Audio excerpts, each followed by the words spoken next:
Председателя, значи накратко сакам да се надоврзам на колегата Реджел Исмаили, а се со цел да не бидам повторно критикуван од колешката дека не го познавам деловникот, само на членот 39 став 9 во кој што се направени одредени амандмански измени или реакции.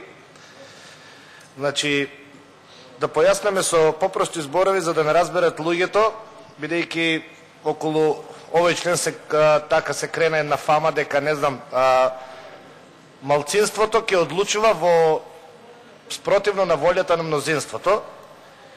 И јас мислам дека воопшто не е така. Значи прво измените се сегашниот дел е дека со најмалку 1/3 од вкупниот број на советници, но повеќе од оние кои гласале против.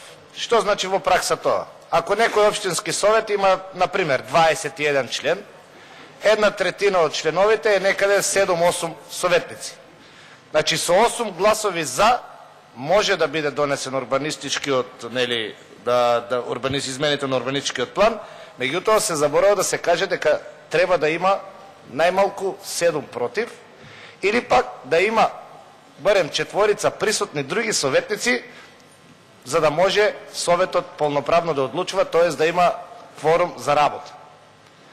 Тоа е нешто слично како решение, нешто слично што имаме и овде во Собранието на Република Македонија.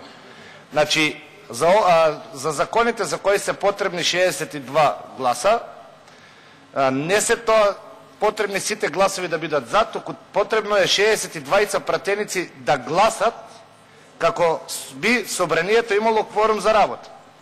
Сега ние во овој собраниски состав, за жал, ја имаме ситуацијата кога опозицијата, освен неколку пратенички, е надвор од овие собраниски клупи.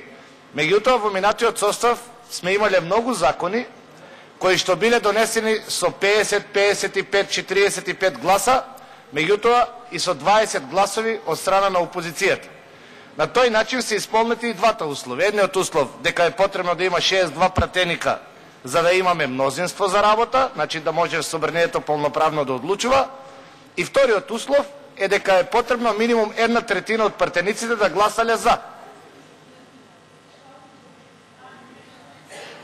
Може би сега е невообичаено во оваа ситуација која што се наоѓаме сега, бидејќи условите за работа се сосема други, меѓутоа тоа е нормална пракса за работа и во Собранието, така ќе биде и во Советот. И затоа не сакам повеќе да дебатирам на оваа тема.